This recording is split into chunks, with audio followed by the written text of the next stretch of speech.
Bismillahirrahmanirrahim. Assalamualaikum warahmatullahi wabarakatuh. Salam, Om Swastiastu, Namo Buddhaya, dan salam kebajikan. Jumpa kembali dengan saya, Mbah Budi Yunus AE, di channel YouTube Pasukan Keramat. Pemirsa, setelah saya jabarkan mengenai ilmu melihat gaib secara roh, di video kali ini akan saya lanjutkan lebih mendalam lagi, yaitu membuka kunci ilmu bisa melihat gaib. Untuk itu simak baik-baik video ini, jangan di skip agar Anda semua mendapatkan banyak pengalaman dari video ini. Sebagai catatan bahwa prinsip dasar melihat gaib adalah kepekaan batin dan rasa untuk menangkap sinyal berupa gambaran gaib yang dikirimkan oleh sukma atau roh kita dalam bentuk ilham atau bayangan penglihatan yang mengalir di pikiran kita. Dalam hal ini konsentrasinya ada pada permainan batin, bukan permainan pikiran.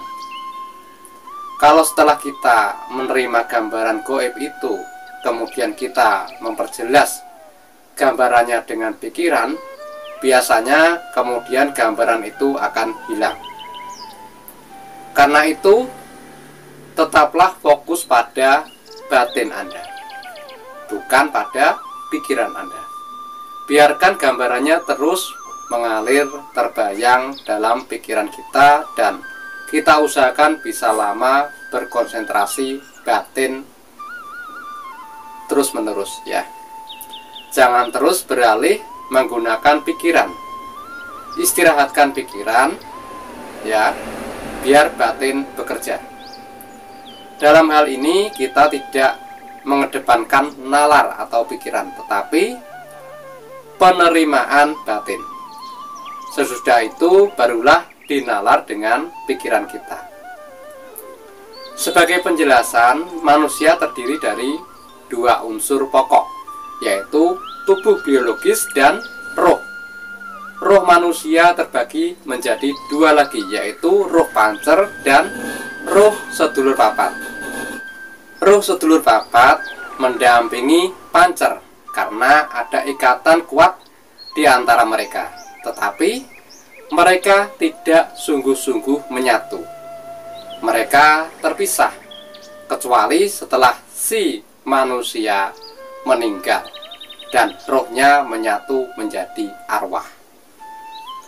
Dalam kehidupan sehari-hari, roh manusia ada di dalam tubuh biologisnya. Roh itu menentukan ada tidaknya energi kehidupan di dalam tubuh manusia.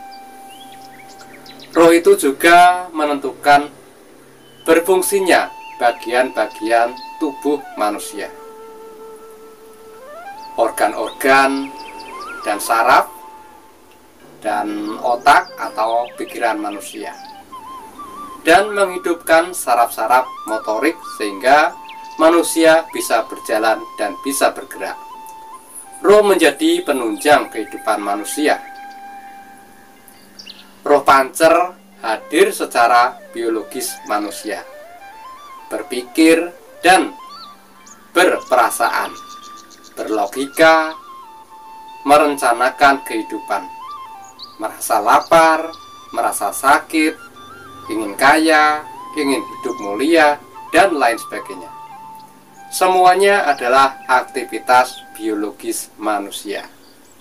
Dalam hal ini, roh pancer manusia hadir dan bertindak sebagai makhluk biologis. Roh pancer hadir di dalam kesadaran hati dan pikiran, sehingga yang berperan dalam keseharian manusia adalah roh pancer.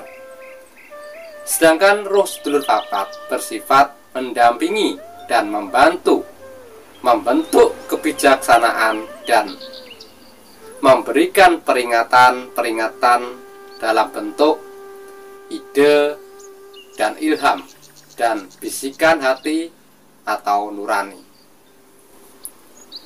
Roh pancer hadir di dalam kesadaran dan pikiran manusia, tetapi roh sedulur papat tidak menentukan jalan berpikir manusia. Roh sedulur papat tidak menyatu dengan pikiran manusia, tetapi hanya bersifat membantu membentuk kebijaksanaan dan memberikan peringatan-peringatan dalam bentuk rasa dan firasat, gambaran-gambaran gaib, ide-ide dan ilham yang mengalir di dalam pikiran manusia. Seseorang yang dalam hidupnya dominan mengutamakan sikap pikirannya itu atau sok berlogika, ya, menonjolkan kepintarannya, mengutamakan pendapat sendiri dan keakuannya, dan dengan dogma atau doktrin atau tidak peduli situasi dan mengesampingkan bisikan hati dan kebijaksanaan, ya, maka dia lebih mengutamakan aspek biologisnya, aspek manusia keduniawiannya, sehingga tidak peka terhadap sesuatu yang bersifat roh, rasa dan firasat. Tetapi seseorang yang selalu peka batin, memperhatikan rasa dan firasat, dia akan tajam nalurinya dan mungkin juga mengerti tentang kegoiban alam, karena dia kental berhubungan dengan rohnya. Roh kita sebagai pancer sebenarnya juga bersifat roh, sehingga juga dapat mengetahui hal-hal yang bersifat roh. Tetapi secara duniawi, roh pancer ini terbelenggu dalam kehidupan biologis manusia, sehingga manusia tidak peka dengan hal-hal yang bersifat roh. Karena itu, seringkali seseorang harus bisa membersihkan hati, pikiran, dan batinnya.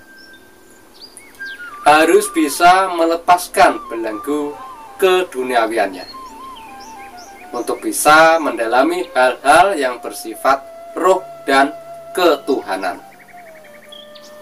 Bila kita dekat dengan para sedulur papat, karena keberadaan mereka mendampingi pancer, maka mungkin kita juga akan dapat mengetahui keberadaan roh-roh lain dan dapat juga mengetahui sesuatu kejadian sebelum kejadiannya terjadi.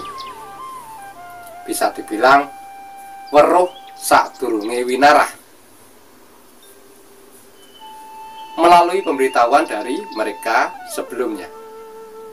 Pemberitahuan atau peringatan dari para sedulur papat ini bisa berupa suatu kejadian perlambang, penglihatan gaib, wangsit atau bisikan gaib, mimpi, rasa, firasat, ide-ide, dan ilham juga, dan lain sebagainya. Yang diperlukan suatu kepekaan rasa dan batin untuk dapat menangkap sinyal komunikasi dari para sedulur papat dan untuk mengetahui maksudnya. Berarti di sini kunci melihat gaib adalah kita harus bisa membersihkan hati dan pikiran, serta lebih mendalami cipta, rasa, dan karsa dibanding masalah duniawi, agar semua kekuatan yang bersifat roh, sukma, dan kebatinan bisa kita dapatkan. Siapa yang tekun, maka dialah yang akan bisa menemui dan menemukan yang bersifat kun fayakun. Semoga kajian ini bermanfaat. Dan akhir kata dari saya, wassalamualaikum warahmatullahi wabarakatuh. Pasukan keramat bergerak secepat